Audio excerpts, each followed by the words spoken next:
This is Basic, the Atari 8-bit podcast.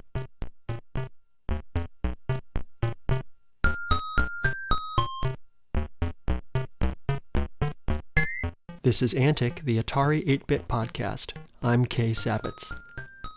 Michael Darland was co-founder of Microperipheral Corporation and president of Sofcast, a system that sent data over AM and FM radio signals. Founded in 1979, Microperipheral Corporation produced 300 BPS modems for several brands of microcomputers, including models compatible with the Atari 8-bit computers. Using telecommunications software called TariTerm, the Atari-compatible modems worked with the Atari 850 interface or by connecting directly to the SIO bus. Michael was also co-founder of Sofcast. Launched in August 1984, Sofcast was a system that sent computer programs and data over traditional AM and FM radio stations. Listeners would use a $70 receive-only modem called a Shuttle Communicator to receive programs that were transmitted over radio waves at up to 4,800 bits per second. According to an article in the June 1986 issue of Modern Electronics magazine, the software itself actually originates at the radio station as a tape recording of what is essentially a modem's output. It's the same as if you fed an ASCII file through a modem, but recorded the modem's output instead of sending it into a telephone line. An article in PC Magazine, May 28, 1985, provides more detail. The show's format falls under the bailiwick of Robert E. Lee Hardwick, a veteran radio announcer of 25 years. Hardwick's articulate voice serves as the common thread tying together the distinct parts of the weekly 30-minute show. At the microphone, Hardwick interviews guests like Bob Landwehr, developer of software for synthesizing music on PCs. Or he demonstrates computing curios such as the Ghostbuster theme played on a Commodore computer speaker. What separates Hardwick's show from its counterparts, though, is the transmission of software, or Sofcasts. Midway through the show, Hardwick advises the listening audience to ready their equipment for Sofcasts. He briefly describes the program or data file to be sent and counts down the Sofcast like a rocket launch. A 1-second beep follows, after which the actual software is broadcast. This typically lasts 10 to 12 seconds, terminated by another 1-second beep. Then, Hardwick's voice returns. To transmit or download software across the air, Hardwick cables a device called a shuttle encoder to the serial interface port of his PC. With a program written by Microperipheral, he transfers the file to be softcast to the encoder, which converts it into analog signals. The signals can be taped or broadcast directly. The show is subsequently played on 2 AM stations in the Seattle-Tacoma area on Sunday nights, KAMT and KXA. On the receiving end, the audience has an AM radio tuned to the show. Prior to the Sofcast, listeners attach a shuttle communicator to the radio. A cable coming from the communicator connects to the radio earphone jack. Another cable connects the battery-powered communicator from the computer through the serial port. A special program, also developed by Microperipheral, is executed on the computer. It accepts a stream of data sent by the shuttle communicator to the serial interface and writes the data to a disk file.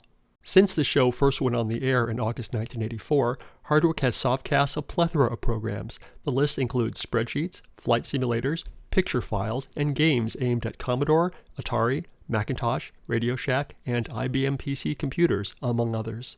The public domain programs distributed through the Sofcast were initially received by only a few computers because of the limited availability of shuttle communicators. Later in the article, it says, one of the biggest tasks facing Hardwick and his colleagues is to convince radio stations to air the show. Sofcast airs Sunday nights, sandwiched, on one occasion, between 2 religious broadcasts, a time when there is no revenue possibility at all, and hasn't been for 20 years. Yet a computing audience is tuning in, and businesses can reach them through advertising without paying exorbitant rates. That was from the article in PC Magazine. Sofcast would grow to broadcast on 30 radio stations in the United States. Michael Darland's co-founder for both ventures, Donald L. Stoner, was a world-renowned ham radio operator who died in 1999. This interview took place on May 24th and May 31st, 2020. This took place within a company I had at the time called the Microperipheral Corporation. Mm-hmm.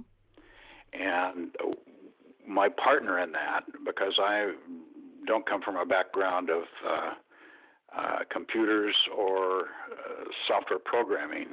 My mission and opportunity in life in that realm was to figure out how to use it and turn it into something that would actually make money. And my partner, Donald L. Stoner, who was a world-famous ham radio operator, and so he had very good connections at the FCC, and he's the guy for whom they named the AMSAT Stoner satellite, was always involved in radio along with things for the computer. And I met Don because I had at the time one of my other companies was a nursery company that I bought to have some depreciable tax advantages. And when I say bought, I formed it, but with another fellow, but I purchased it in terms of that ideal, and I needed a modem. And one day a guy contacted me on the phone, as did you today, on a Sunday. I was watching a football game and wanted to know, since he heard I bought one of the first TRS-80 Model 2 Level 2 computers, if he could come over to my house, a guy whom I'd never met, and look at it and see what it was like. And he sounded like an interesting guy and told me a little about himself. So I said, sure, come on over, but I'm not going to join you. And he stayed long enough that my wife and I went to bed, telling him he had to lock the door on the way out. And the next day he came over again. I said, by any chance, do you know anybody that has a modem for sale, a low-cost modem, because I need to communicate with some software I have up in Mount Vernon, Washington, and I'd like to buy something, and other than rent a 1,200 baud modem, which was about $1,200 a month at that time in 1979. And he said, well, actually, I have a modem. I said, you do? But can I buy one? He said, well, actually, I don't have the money to develop it. Long story short, I told him I know some guys who finance things like that, and I turned up being the guy that had to do it because nobody else wanted to. And so we ended up with the first modem. It was called the Micro Connection, and it had software that would auto dial and auto answer, and we built that modem for every personal computer except Apple, which Dennis Hayes actually was the guy who built those. But we did modems for computers that nobody ever heard of today, I'm sure. I have a Micro Connection modem for my Atari. Oh, that's what I was going to say. Atari was one of our customers, but we had a whole number of different companies that we serviced for the Micro Connection, and then we had the Smart 80 software. I don't know if that's what you have or not, but it actually had auto dial and auto answer and a lot of other fancy features. For at the time, talking to whatever they were called now, there were bulletin boards. Right, that BBSs. people were basically talking. Yeah, at that time was what people were using their modems for. So Don was a real genius at conceiving things. He, when he was a young man, actually invented things, a color TV, believe it or not, at about the age of 17. But Don was never good at making money and figuring out that life is all about solving problems, and we used to have fun with some of the things he would develop. And so one day he showed me the ability to transmit at 4,800 baud over the phone lines. And there wasn't anything at that time that was running that fast. There may have been some kind of a fax or something that was running at 96 or something, but no computers that anybody could afford to put on anything. And we could put that on our computer, and he could even broadcast out the parking lot to our car radio, and we could receive stuff that way. And so I started thinking about, well, what could we do that might be useful with this thing? And one of the things I developed is a thing called the bank box. And I don't know if you've ever heard of that or not, but we did that to get to a home banking system that we created. And what I came up with is a way to turn your 12 keys on a telephone into 48 keys and actually turn it into a transmitter of data with this device over the phone line and over satellites and over a whole lot of things. And when we got to satellites or TV, we could transmit at 14.2, something like that. 14.4 probably. .4, it could be. Yeah, I don't recall exactly, but it was faster than anybody was doing any place. And so that got me thinking about, well, what if we do this over the radio? but it was real expensive to do it on sub-channels. But Don had connections at the FCC and said, we'd like to try this. And we did start out with a radio station, KMPC, I think, down in Tacoma, Washington, that agreed to do this with us. And you actually heard it on the main channel, which we had permission to do, but it happened so fast to transmit a lot of information. It was like a buzz, and then it was gone. And the first thing we did to demonstrate its prowess was to say that we've predicted who's going to win this coming up presidential election. And if you'll take, and this we put out on, I think, Don's ability to communicate with a lot of people in the world, including ham operators, if you'll put this software that we will transmit to you, just give us a way to know how to get to you, and we will put a picture of the guy who's going to win the presidential election tomorrow. And so a lot of people did that all over the place.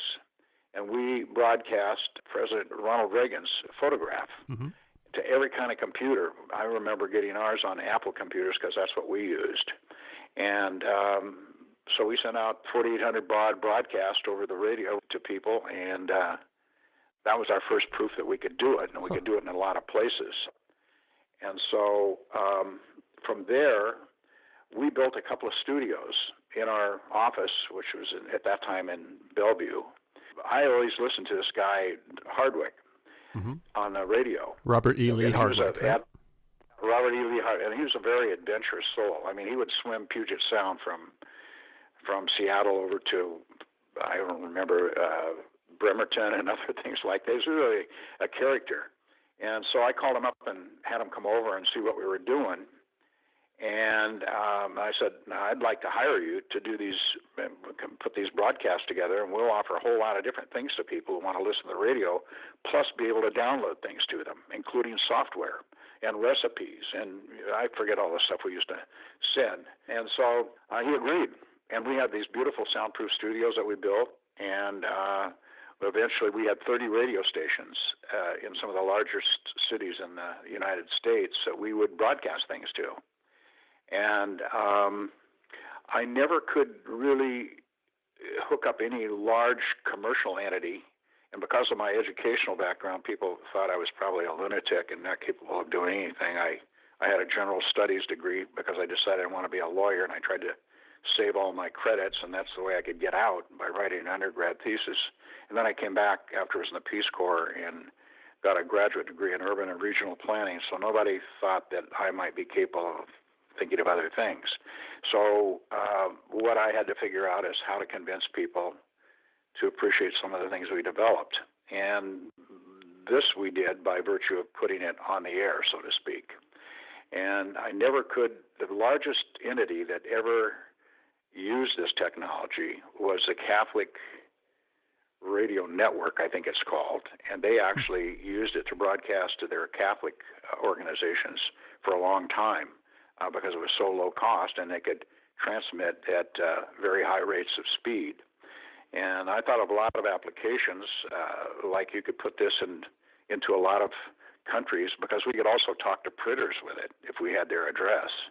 And so it was a good way of communicating to people who might be able to receive a radio signal but didn't have wiring to wherever it was, as long as they had one of our Sofcast devices and loaded into whatever they were going to receive with. So that's sort of a quick rundown on what we did. And I remember one thing that was really significant. At the time we were doing this, Bill Gates transferred, I think, in PC Magazine, I don't know whether it was Excel or some computer program that you could download. And it really made me laugh, because here he was using Pony Express technology, sending it something in a magazine, and we were superseding any known technology that any rational human being could afford at 14.2. And I did try Ted Turner, because I thought this I can put on his radio show. And the guy who worked for me at that time is still on, I think, Fox right now, who is real famous for his financial broadcasts that he made. I can see his face, but I can't recall his name right now. And he was very interested in it because my point to him was this, that I can put online a lot of your graphics and other things that you could never have the time to show or people study while you're talking, but I can put it right on their computer screen while they're listening to you, and send a lot of other supplemental information along and give you guys a broader audience that will tune into your show because they have this thing backed up. He was very interested, and I wish I could say his name right now, but what happened at that time with Ted Turner is he got busy and bought the movie business, that instead of taking a look at what could have been done with this, and he could have been showing movies with it at that time. So I lost that opportunity. And then an opportunity came up in the World's Fair that was held up in Vancouver, BC. And I don't know if you've ever heard of the Schwartz Brothers. No, I don't think so. They make toys, or they did, and I don't know if they still do. And so they had a booth up there, and so did I in that deal. And I told them, here's a real business opportunity for you.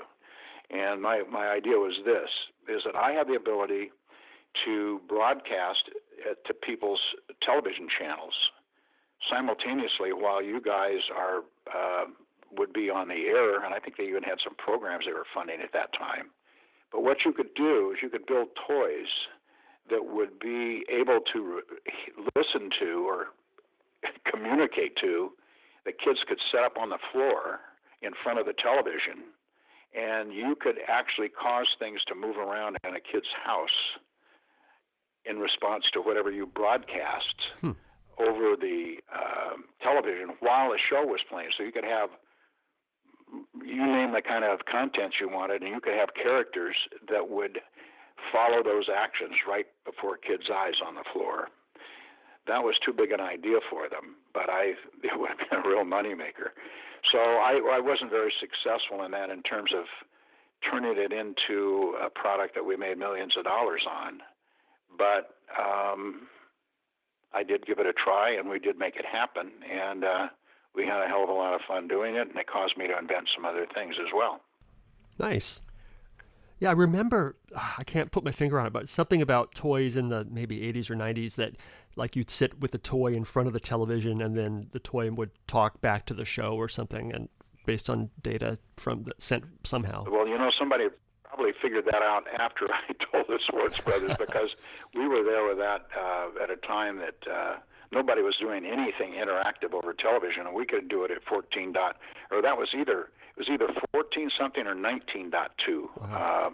I don't recall, but it was phenomenally fast. So when you say Schwartz Brothers, that's as in FAO Schwartz, right?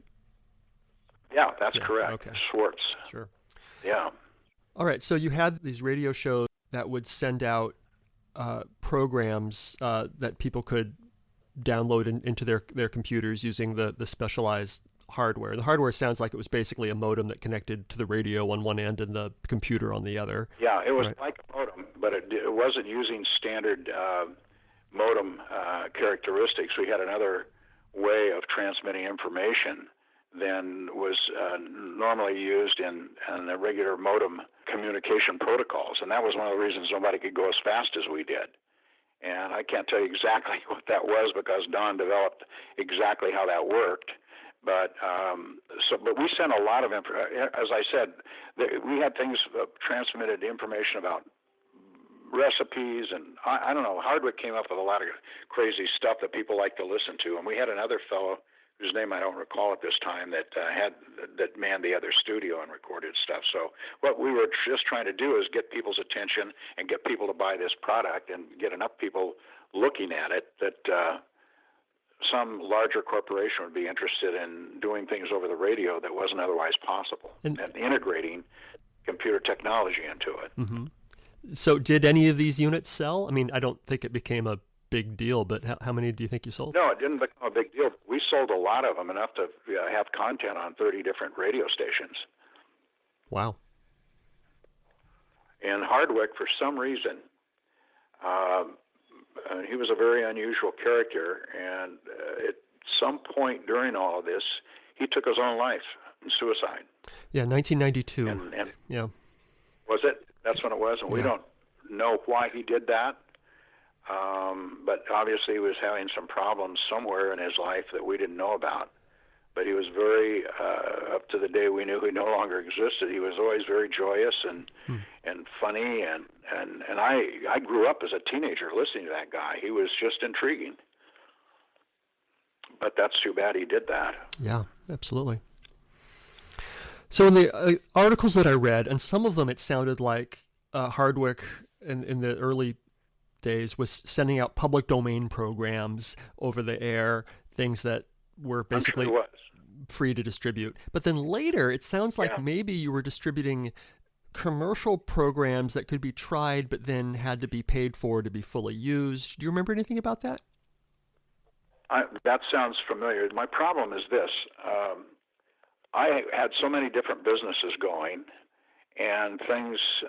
I was going to send you something here. I did prepare a version of my resume which describes some of the things I did after leaving graduate school. And those include Transplan, Shuttle, Sofcast, Summersun Greenhouse Corporation, Summersun Greenhouse Management Software, Summersun Training, Home Banking, the Blackjack, and low-cost terminals. I mentioned that, the bank box. And those are just a few of the things that I was working on besides this. So when you try to pin me down on exactly what was going on. Plus, I was still working in my Transplan company, which was a company that I formed after I decided I want to work for anybody but me in the future that did consulting in transportation. I was, prior to that, Director of Transportation Planning for King, Pierce, Snohomish, and Kitsap counties for all highways and transit up here in the state of Washington. And I, after getting a 5-year plan done in a year and a half and tried to get elected officials to authorize, this was 1975, $1.5 billion maximum that would have allowed me to have all major urban arterials plus a 605 built, and they wouldn't do it. I went home that night and told my wife, you're going to have to go back to work. We're going to have to start saving money, but I'm not going to be doing this job anymore, and I don't know what I'm going to do, but I know what I'm not going to do, and that's spend my life creating things that people don't do.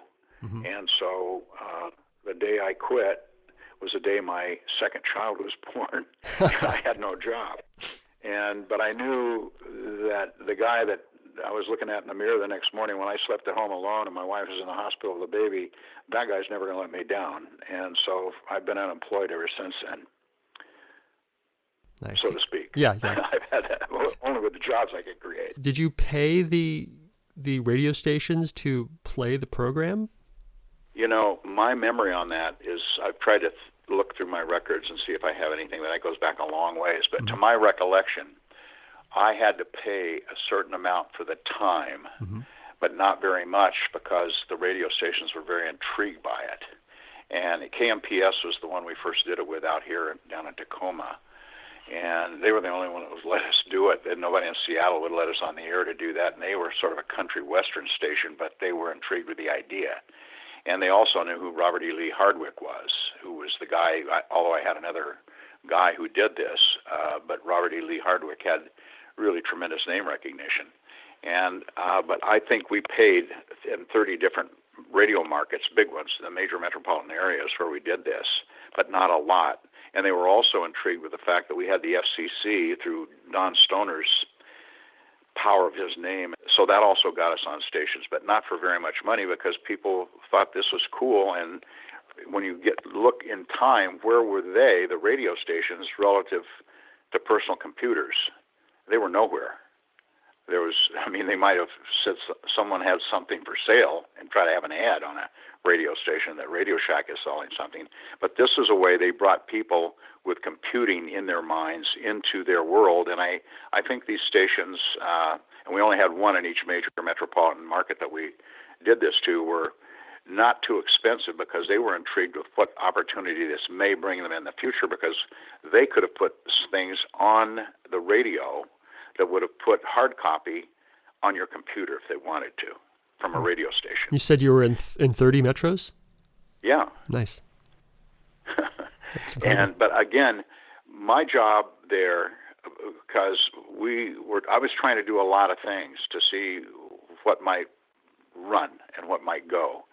that was too big an idea for most people to even imagine. Even though I said, look, we're able to upload and download this onto satellites, and we can do this not only via the radio signals, but we can transmit this up and bring it back down and do all sorts of things. And one of the things about my technology at that time is I was thinking about all the people in third world countries which were isolated from any kind of communication lines. Like they talk about people in rural areas now not having an internet signal. Well, if you could have a radio transmission, if you had a printer plugged into my device, because I could demonstrate this, I get in my car and put a printer in my back seat and plug my device in, and it would receive on my car radio into this receptor. I didn't have to plug into my radio. It heard my radio and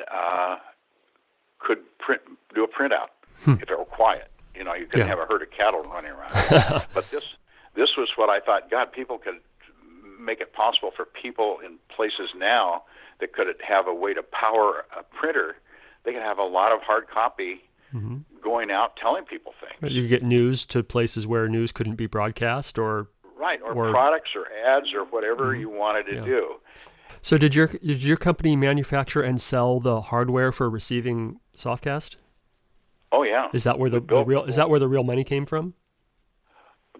But not that much. I mean, I was paying money out to see if I could get somebody, and the data speeds, there were so many ways you could interact with people, whether it was through a television screen and have things that would do things as a result of that. Like it was Lou Dobbs is the guy's name I was trying to think of, and he's still on TV. Is at the time I was trying to talk to Ted Turner about doing this because he had Lou Dobbs on the air, and Lou had these financial programs. And I could have had all of this stuff showing up on personal computers of what he was talking about with all sorts of graphics and charts at 19.2, right during his show. And he was very interested in it, but that's when Ted Turner spent his money buying the movie industry, so to speak. Sure, he was interested in other things. So how and why did Sofcast come to an end? Because I never could get anybody to see the benefit of building a business around it and selling the service, or setting up a bunch of programs on the air that would, and you could have also gone to subcarrier on this, but we had it to keep it cheap and doable and test it. We were doing this on main channel, but it just took a zzz sound like that to transmit a massive amount of digital data into your personal computer.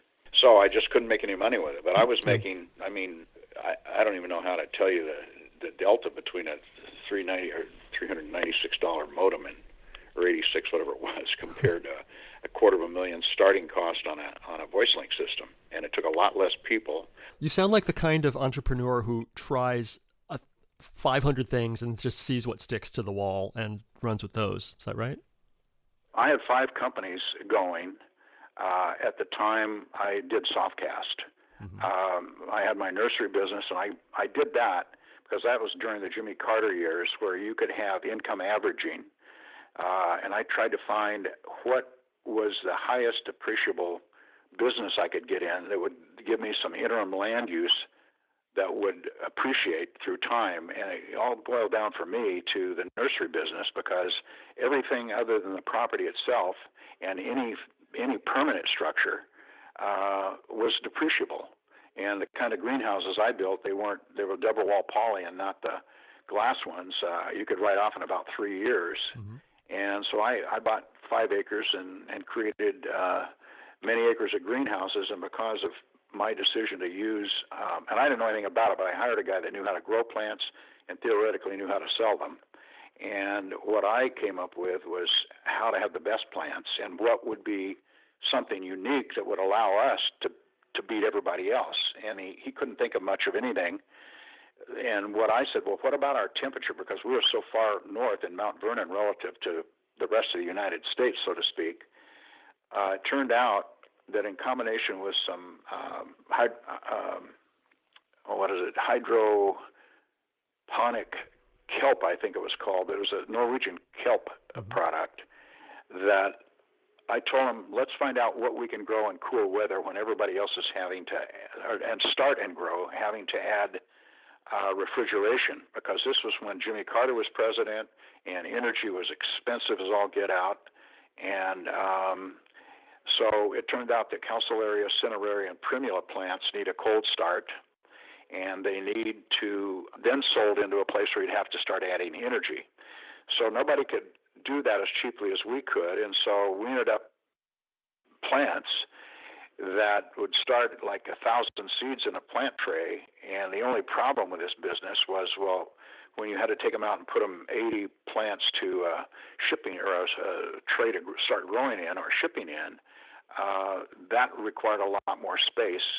And so if you wanted to have a mix of 3 different plants of different colors and different ready dates, who in the world can manage that? And the guy I hired tried to show me on a piece of butcher paper how he was going to do it. And I told him, I'm not a stupid guy, but I got to tell you that I could never figure out how to do it that way. So we're going to invent a computer program to take care of that. And I hired one of my computer programmers, a guy named Michael Crick, the son of Crick and Watson Crick, to write the software. And we used COBOL. And I remember going over to the office, and I could see Bill Gates and crew right through the door working on stuff in the back on mini computers, and bought a COBOL program that ran on that TRS-80 I told you about, Level 2, Model 2, and told him I wanted to integrate it with an accounting program, diagrammed out how it should work. Long story short, he came up with that program, and we could then manage the growing of these plants. And we ended up shipping those to all states in boxes of 80 plugs that had the biggest root balls on them you've ever seen as a result of the hydrolyzed kelp. And that really started cooking as a business. And so from there, it shows people like Ball Seed and other companies like that bought things, said, well, how do you manage this? And one of my staff said, well, we have a computer program that our owner developed, and that's how we do it. Well, they wanted to know if I got a phone call one day and say, is that software for sale? And I hadn't given much thought to that, and I asked what kind of people are trying to find out, and he told me, and I said, well, tell him it's $15,000. Now, this was like back in the day when that was a lot of money, and for a little 8-bit computer program. So we had a number of people who wanted to buy it, and then they said, well, they want to know how to learn to use it, and tell them we have a school in Mount Vernon, Washington, where we'll teach them how to do that. I didn't at that moment, but I created one. Sure. And from there, we sold a lot of that to people, and we beat IBM's product that was for managing greenhouses because it couldn't do what we did. It's like having a baby on an airplane, and leave Seattle, by the time you get to New York, it's in a coffin. There are a lot of transformations that take place that you have to accommodate. And I did away with benches as a result of that and put heat in the floor that was solar powered in part up at my nursery. And so, and 3 years after buying that property, it was rezoned into multifamily, 5 acres of multifamily. Now, I got out of that business in the middle of it because my microperipheral business started to grow, and my partner at that time kept wanting to make stupid decisions that I didn't really like, and so I sold out of there. He went bankrupt a year later, and I was focusing on my Microperipheral Corporation. And there are a lot of different things. I developed a product you've probably never heard of called the Blackjack, or have you ever heard of that? I don't think so. What is it? Okay, well, the Blackjack was an invention I got a patent on. Everybody said I'd never get a patent, but one day at a show, I went to the room of one of my employees, and we didn't have much money in those days, and so we stayed more than one person to a room, sometimes 2 or 3. And I went in, and the room looked like a bomb had exploded in it. And I said, what are you guys doing? And they had all the furniture moved away from the phone connection, and they had all these alligator clips hooked into there. And I said, what are you doing? And it turns out at that time there were no RJ11 clips or plugins in the walls in a lot of places, and no way to get into the phone service. And so that's the way they figured out how to do it. Well, I went home from that and came up with an idea of how I could solve that problem. And what I did is I designed a deal that looked like a black rubber cup that went on them. Most of the phones at that time, you could unscrew the mouthpiece, and I invented a deal that would make contacts with the circuits in there, and then I had a couple of resistors to make it look like it was really some kind of unusual deal. And out the door, that product cost me, with packaging and everything, $3. And so I sat down with our marketing director and said, and the other people whose judgment I liked, and I said, what do you think we ought to charge for that? And I told them what it cost. And so everybody argued around, and it was between $8 and $10. And so I listened to all that story, and then I told them, well, here's what I think it's worth, because I don't want to think about what it costs and what that has to do with anything. I want to know what's the problem. So let me tell you a story. And I said, I told them, so I had a presentation to make on our Bank Bucks product to See First Bank over here before it was Bank of America. And I had our secretary call and make sure that they didn't have this 50-pin DIN connectors, but they had an RJ11 that I could plug into there in the room where I was going to be meeting. And I was assured that they did. So I went over there in my best suit, which at that time cost me a lot of money, and it was a light-colored suit. And I went in there to make my presentation and asked, well, where's the RJ11 connector? Well, we don't have any of those in this room. And so I said, well, I can't make my presentation then and show you what we do, because I had a thing called the Shuttle Corporation, which was essentially the Internet.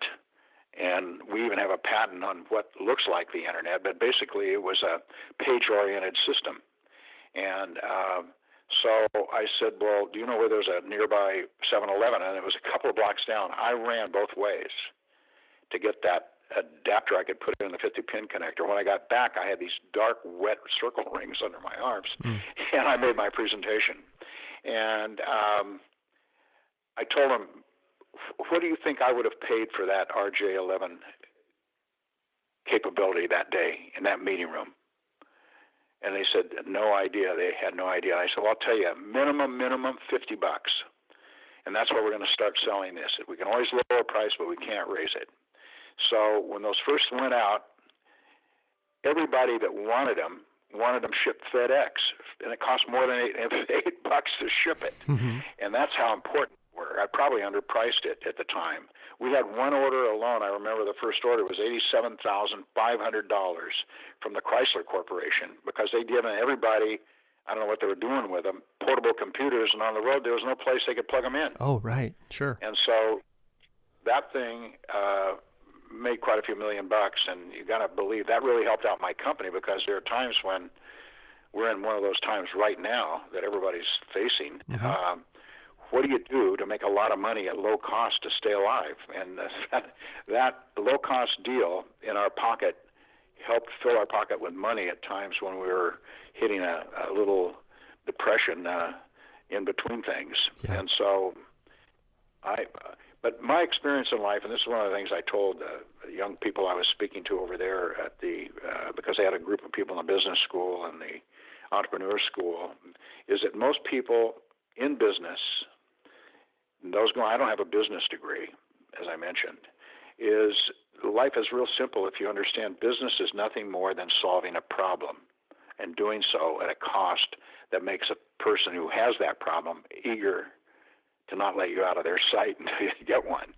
And if everybody trying to be in business looks at the world through that lens, they're going to have a lot clearer idea of what they ought to go toward and try to solve that problem. And if they don't know how to do it themselves, I've always found, because everybody's got limitations, is find other people that are a lot smarter than you are that know how to give you all or part of what you want. And that's what I've been able to do, and I still do things, and I still am in business. I didn't actually retire. I just did things that I can do on my own schedule and without locking myself personally into anything that I have to be there for. And so I've been retired since I was 50 in my eyes. Lovely. I'm looking at a picture of the blackjack. There's one for sale on eBay right now, so it's some real nice pictures of it. Are you kidding me? Yeah, it's only $30. That's in a black box. Yeah. How much? It's $30. It's got the box and everything.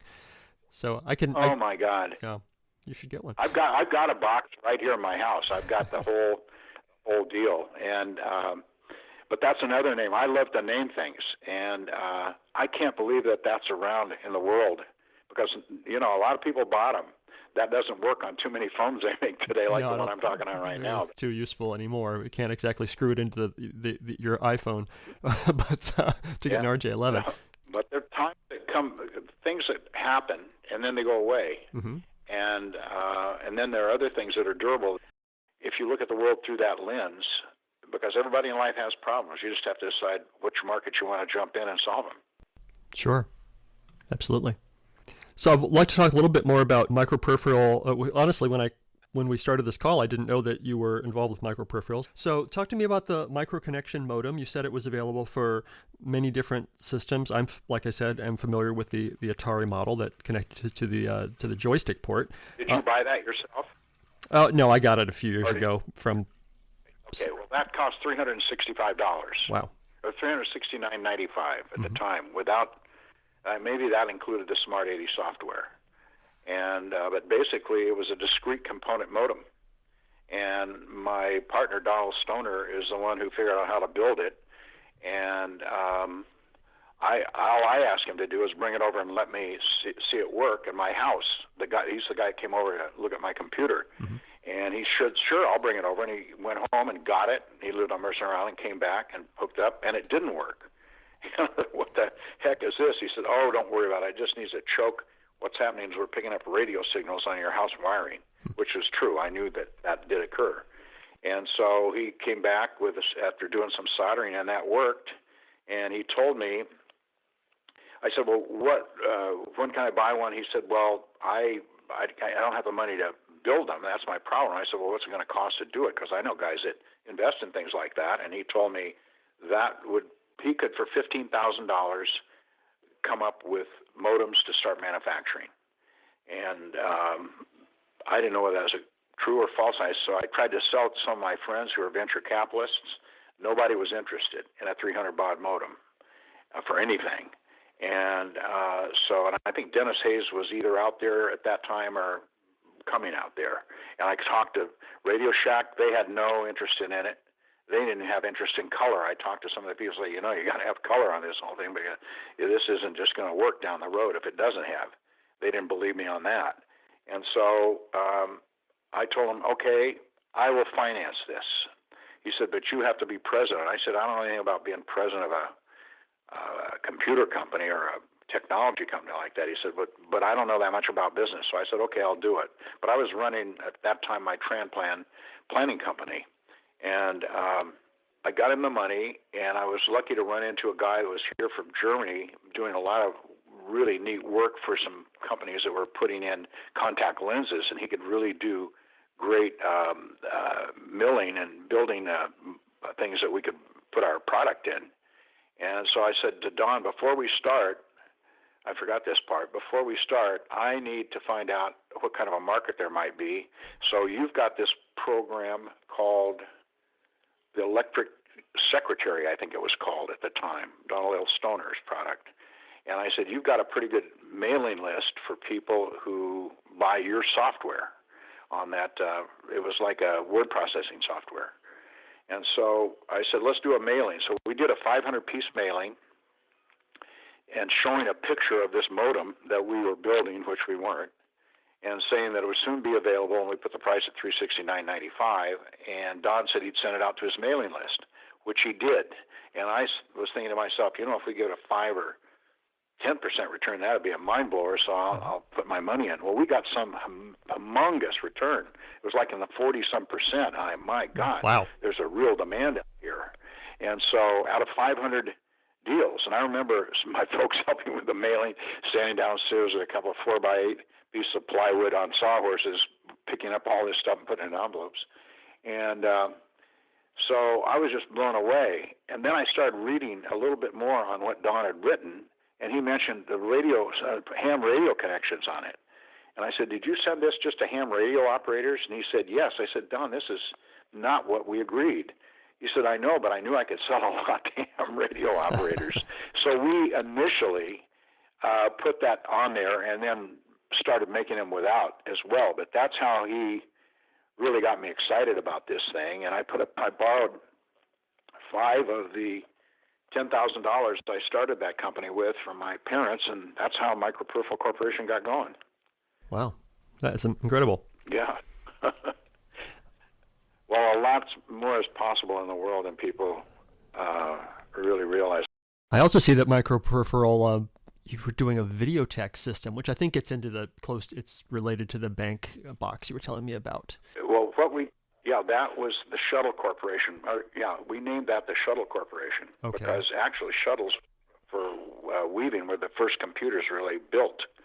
But the novel thing about it was page-oriented, because everybody else that was designing systems at that time were doing them on gigantic databases, and every night they had to reformat and redo their database. Mm-hmm. And if you can imagine the internet today and somebody trying to, at the end of the day, regenerate your search routines, I mean, it was nonsense.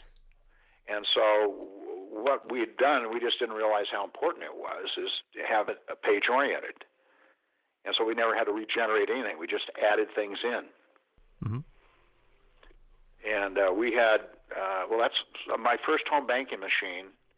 I sold for $125,000 to a company in Pennsylvania over the phone, and they never even saw it before I shipped it. And then the next larger sale of it was to people in Louisiana. That was a big customer, and the thing that they wanted, and really I could see the opportunity in this deal, was they wanted to know, well, how do we know that you're not going to sell to some bank next door? We want this to be unique.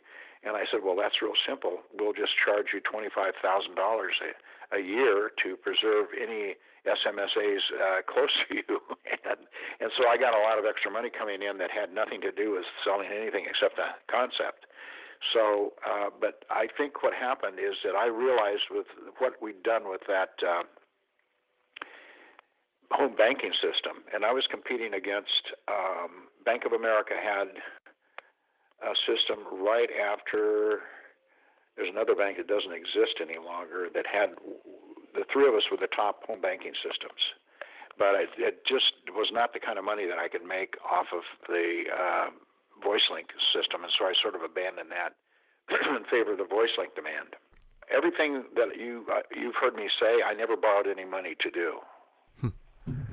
Good for you. So that sort of limited how many different things that we could do at one time, and I had to go with what was producing the most. Sure. So let's talk about how Microperipheral Corporation came to an end, how you stopped selling modems, please. Basically, the name really answers your question in a way. You notice it's called Microperipheral as opposed to Digital Systems International. And we were selling microperipherals to personal computers. And the first one that we did came as sort of an accident of me getting into the modem business, because I needed a way to communicate with my business up in Skagit County during a time when gasoline was super expensive and interest rates were 22%, and a lot of things like that. And I really wanted a modem, and they were going to cost me $1,200 a month to rent a 1,200 baud modem. And we were building them from discrete components, and we had lots of orders. And we developed more software. We ended up with a Smart 80 software package. If you said, I think you have one of our modems, and I don't know if you have the Smart 80 software or not, but we were able to do a lot of things. Dennis Hayes, as I mentioned, I think previously, was building the modems for the Apple computer, but nothing else. And Radio Shack was selling their TRS-80s, didn't have a modem for sale.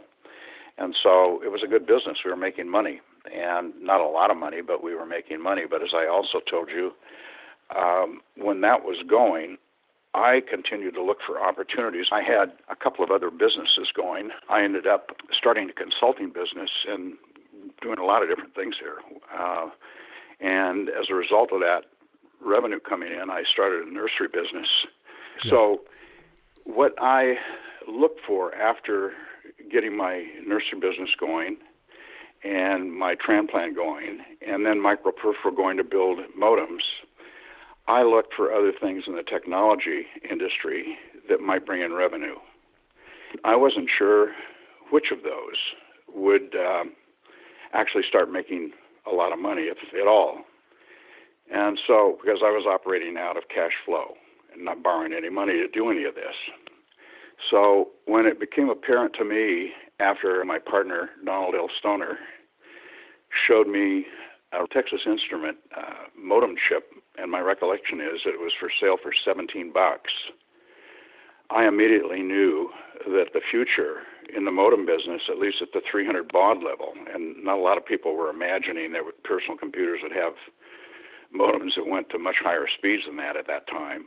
I told them we're getting out of the business because I do not want to have to start building millions of modems to make the same amount of money that we're making right now. And so at the same time, we had, as a company, learned a lot of things about a lot of other subjects.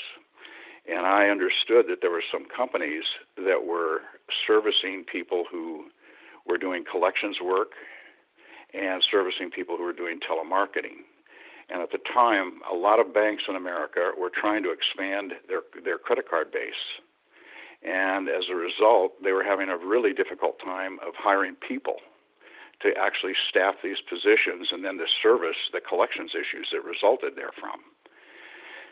And so I looked into that, and I had a fellow out in New York that could do some research for me and checked around to find out what in detail the problems were and how some companies were trying to solve this problem. And when I had that information, I hired some people that had a lot more experience in systems integration with different pieces of hardware, and we built a product that I named at that time VoiceLink, which unified terminals that could interface with mainframe computers and fetch on instructions from a computer, our computer, a record, and put that record on a screen instantaneously. And then we used some of the technology we had in the modem business to develop the VM2 cards, we called them, each of which served 2 phone lines, and each of which had a 68,000 chip on them, which was at the time the computer chip that was on a Mac Classic, for example. Mm-hmm. And so we had the ability to do whatever we wanted to do to a single phone line if we were smart enough to figure out what we should do with it to solve problems. And as a result, I was able to create a company that could start walking into banks instead of homes of people buying personal computers and offering a lot of technology that they were not able to do, and a lot of technology that companies like Rockwell, Bell Labs, through AT&T, IBM. I designed a system called the VoiceLink. It was a 3-component system. I had come up with a way on something that I did not patent. It was a trade secret because it was so simple that you should fall off a log and think of what it was. But like in Japan, I had Sumitomo and Kawasaki as my partners for that product. And they spent full time trying to figure out how I was doing this to steal it from me. The VoiceLink box, which really contained a lot of what we'd learned in the modem industry that connected to the phone system, and each line had a 68,000 processor that we could cause to do things to the line or receive from the line. And then we had interface to the mainframe, and then we had the terminal interface to the person doing originally collections or marketing with it, which later ended up being able to do in- and outbound calling. And so I changed the name away from Microperipheral Corporation because our first customer, for example, was Chase Manhattan Bank. You don't walk in there with the name of Microperipheral Corporation trying to sell Chase Manhattan. Right. So, and I also had aspirations because we were getting contacts after we were able to sell the system. We had a lot of people looking, but nobody wanted to take the leap. But Chase Manhattan took the leap, and immediately, based on the results, we were able to to just give you an illustration of the promise I was able to make. I had built a model that let me examine your business, that if you gave my sales staff the statistics that we requested, I could write you a guarantee that said if you buy my system as opposed to anybody else's system, I will guarantee you in writing the week, within a month, within 6 months of that purchase, that you will have paid for your capital costs or savings in labor, or I will write you a check for the difference, and I will provide you enough equipment, additional equipment, for free that will do that job. And as a result of that, together with my technology to understand in real time the difference between a human being answering that phone as differentiated from anything else that might happen on that line, and you yourself and others have experienced through all that telemarketing that goes on today, that you pick up a phone line and there's nobody there. Mm-hmm. It's dead air. And then maybe, if they don't hang up on you, then somebody will answer the phone. And all that is a symptom of bad design and over-dialing and not having the algorithms. And I'm not a mathematician, but I did write the algorithm for this because it's really a probabilistic queuing issue.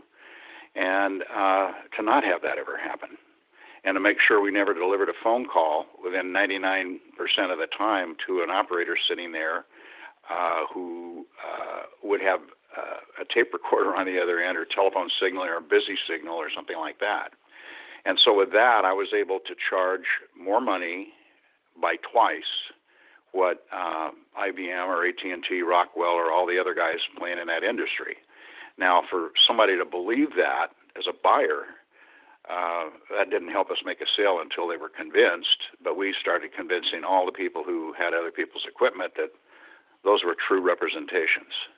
And so with that, my interest really started waning in the money that we could make selling modems or blackjacks or any of the other products that I had, and that's how we moved away from it. And as you asked me the question, did we have any residual things left?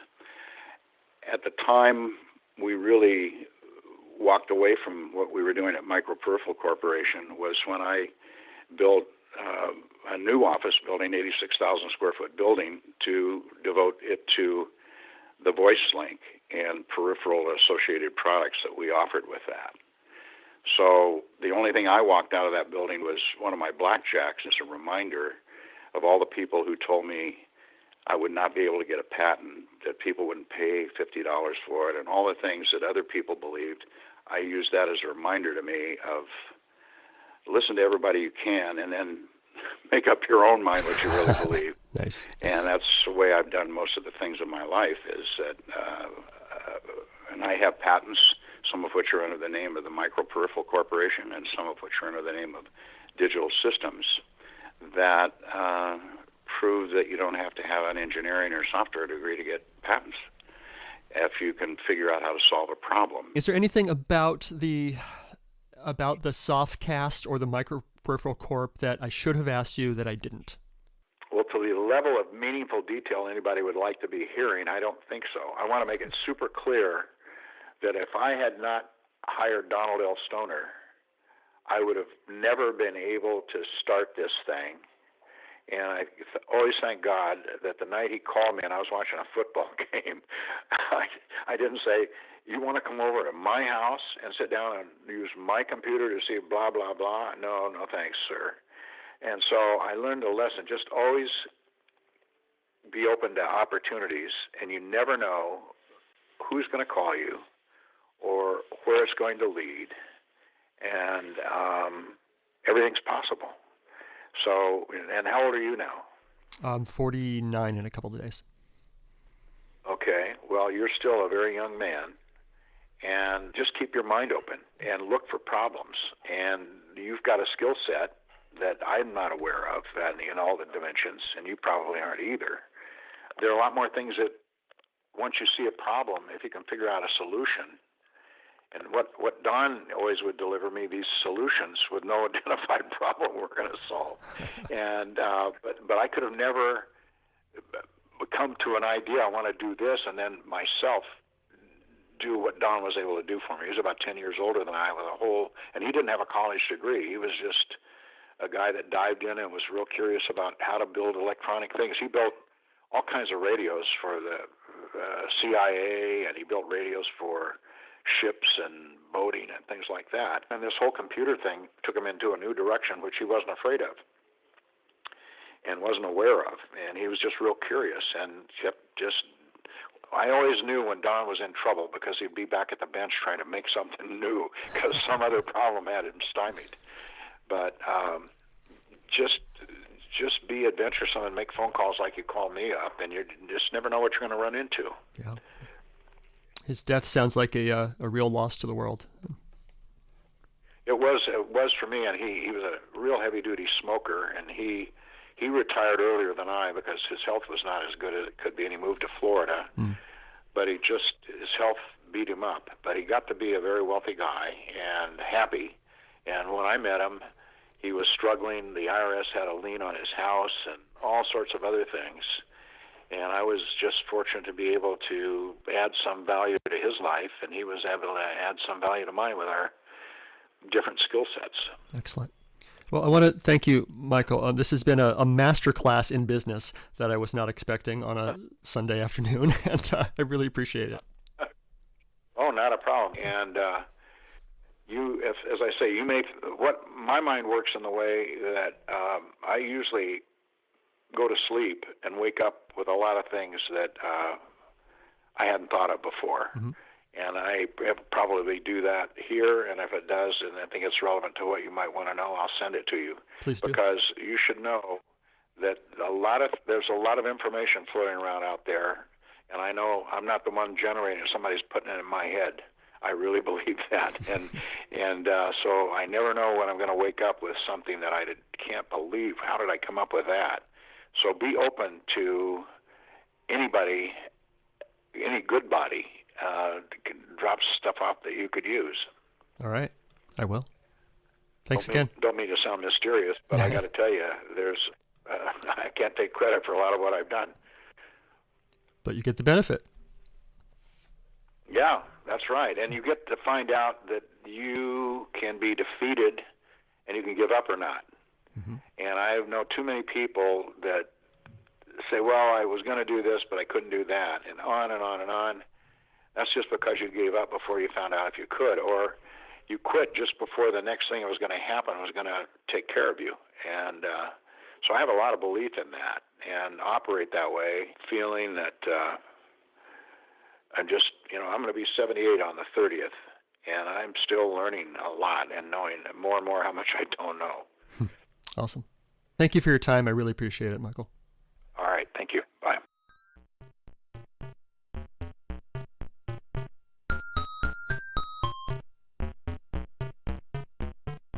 If you enjoy these interviews and would like to contribute, make a tax-deductible contribution to the Internet Archive, a nonprofit digital library that has done incredible things to preserve computer history. Make your tax-deductible contribution at archive.org/donate. Thanks.